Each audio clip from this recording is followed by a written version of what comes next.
elements that I think we can actually interrogate and maybe learn something from what he's saying, because he's talking about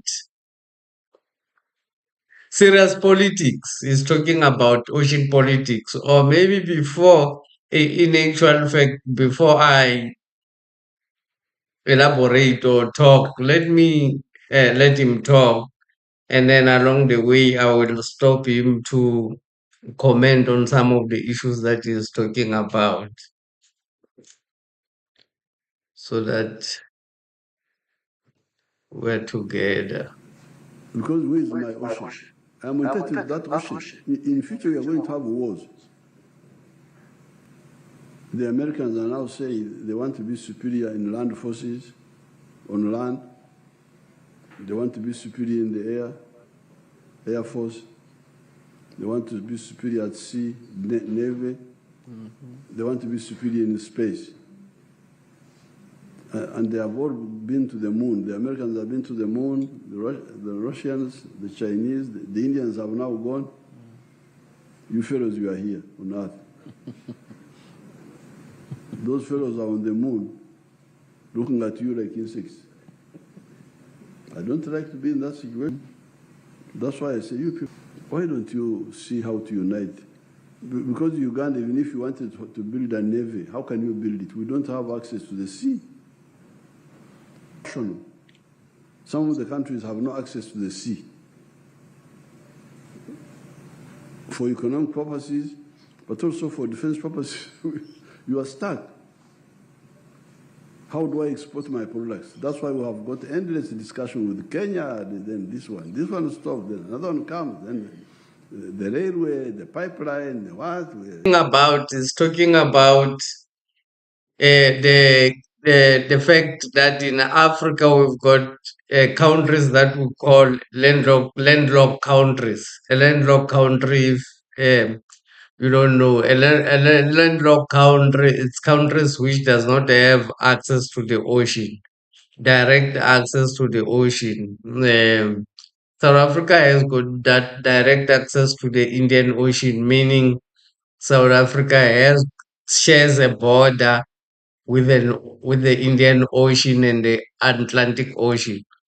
So that's why South Africa is important. It has got access to the Indian and the Atlantic Ocean.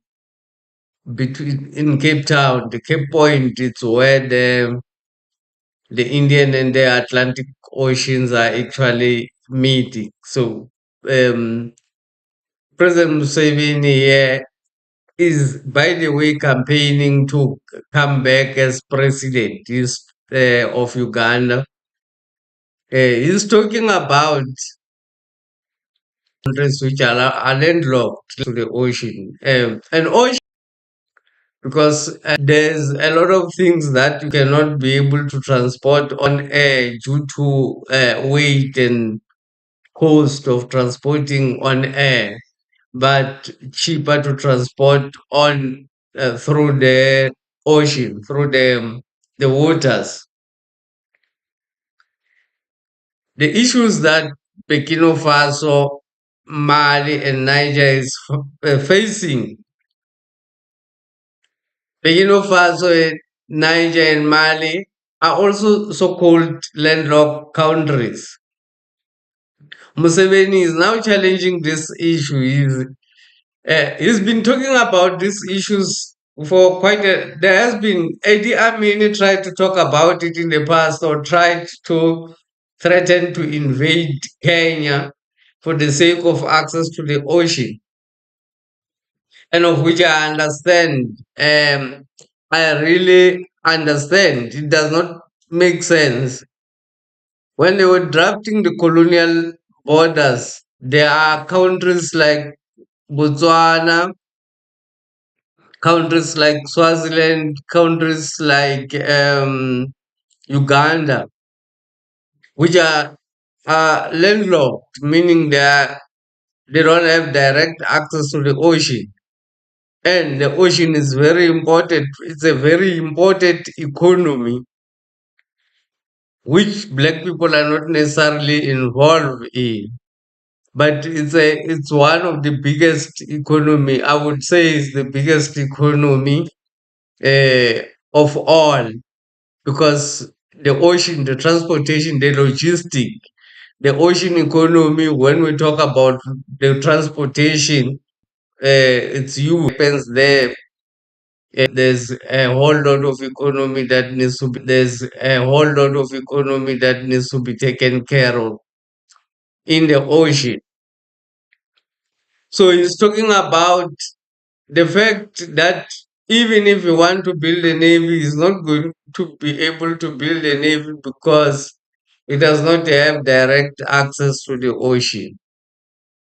And the solution President Museveni says is uh, the unity of the African countries. He's now talking about the federation. This is quite important. Why